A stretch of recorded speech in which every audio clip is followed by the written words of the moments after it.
नमस्कार दोस्तों, एक और वीडियो में आपका स्वागत है। इस वीडियो में हम ट्रेन के क्वेश्चन सॉल्व करेंगे। तो चलिए वीडियो को शुरू करते हैं।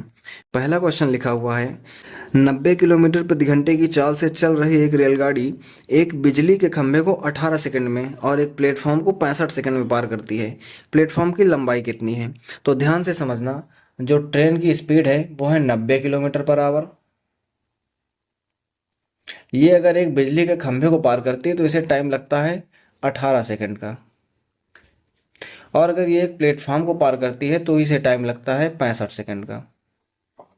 हमें बताना है कि प्लेटफॉर्म की लंबाई क्या है। अब इस केस में आप अगर थोड़ा ध्यान से समझो तो दोनों ही केस में ट्रेन खुद को कवर करेगी, खुद की लेंथ को कवर करेगी। पहले केस में क्या होगा कि उसे एक बिजली के खंभे को पार करना है, दूसरे केस में उसे स्टेशन को पार करना है। और दोनों केस में अगर हम टाइम का गैप देखते हैं तो कितने का गैप है? 47 सेकंड का। मतलब अगर हम ये निकाल लें कि ट्रेन 47 सेकंड में कितनी दूरी तय करेगी तो हमें पता चल जाए कि प्लेटफॉर्म की लंबाई क्या है। इसके लिए हम फार्मूला यूज करेंगे speed equal to distance upon time का। हमें डिस्टेंस निकालनी है तो हो जाएगा speed into time. Value put करेंगे तो स्पीड है 90 किलोमीटर पर आवर की। इसको हम मीटर पर सेकंड में चेंज करने के लिए 5/18 से मल्टीप्लाई कर देंगे और टाइम हमारे पास कितना है? 47 सेकंड का। यहाँ पर अगर इसको कैलकुलेट करेंगे तो 18 पंचे 90 हो जाएगा, 5 पंचे 25 हो जाएगा, इंटू 47 मल्टीप्लाई करेंगे तो 25 सत्ते 175 कि 5 हासिल 17, 25 100 को 100, 100 में 17 ऐड करेंगे तो 117, यानी कि 1175 मीटर ये जो आ रहा है ये क्या हो जाएगी? प्लेटफॉर्म की लंबाई हो जाएगी। यही इस क्वेश्चन का आंसर होगा। दूसरा क्वेश्चन देखते हैं। लिखा हुआ है 96 किलोमीटर प्रति घंटे की चाल से चल रही एक रेलगाड़ी एक खंभे को 12 सेकंड में और एक प्लेटफॉर्म को 30 सेकंड में पार करती है।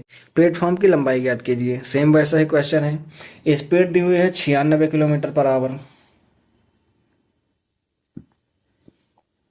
अगर ये एक खंभे को पार करती है तो इसे लगता है 12 सेकंड। और अगर ये प्लेटफॉर्म को पार करती है तो इसे लगते हैं 30 सेकंड।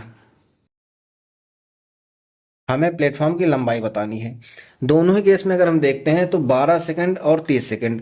इस केस में जो है ट्रेन खुद की लेंथ को कवर करेगी पहले केस में तो 12 सेकंड लगेंगे, दूसरे केस में खुद की लेंथ को भी कवर करेगी और प्लेटफॉर्म को भी कवर करेगी तो 30 सेकंड लगेंगे।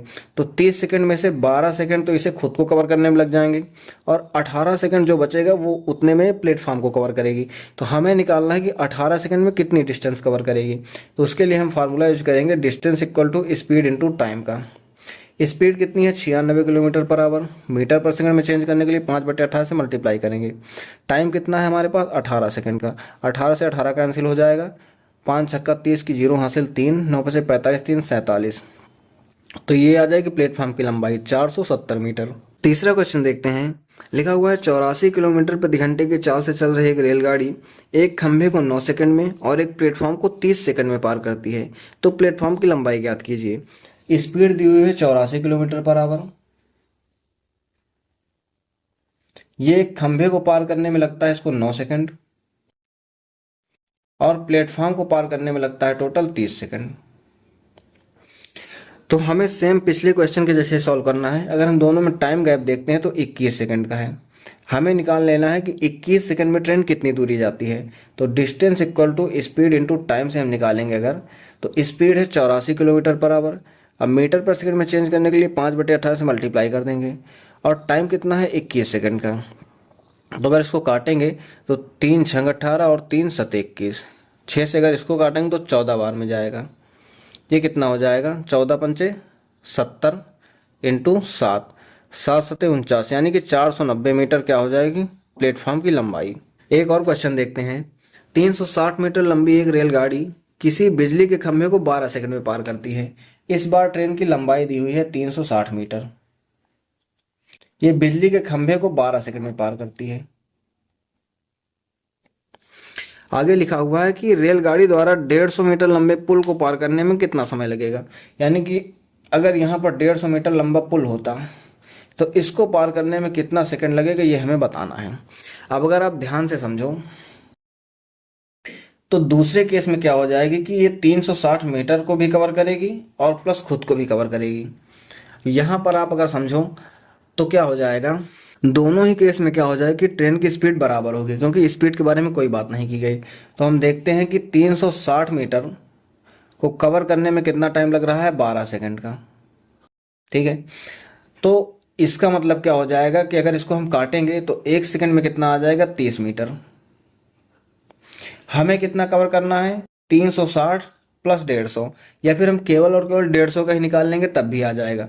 अगर हम इसको 150 का निकालते हैं तो इसको 5 से मल्टीप्लाई करेंगे, ये कितना आ जाएगा, 150 मीटर। उसके लिए इधर भी हम 5 से मल्टीप्लाई करेंगे तो कितना आ जाएगा, 5 सेकंड। यानी कि ये 150 कवर करने में कितना लग जाएगा, 5 सेकंड, और इधर का कवर करने में कितना लगा था, 12 सेकंड। तो टोटल मिलाकर टाइम कितना लग जाएगा, 17 सेकंड। ये इस क्वेश्चन का आंसर हो जाएगा। वीडियो कैसी लगी कमेंट में ज़रूर बताइए, और इसके जो पिछले पार्ट थे उनको भी आप ज़रूर देख लेना, जिससे कि आपको कॉन्सेप्ट अच्छी तरीके से समझ में आ जाएगा।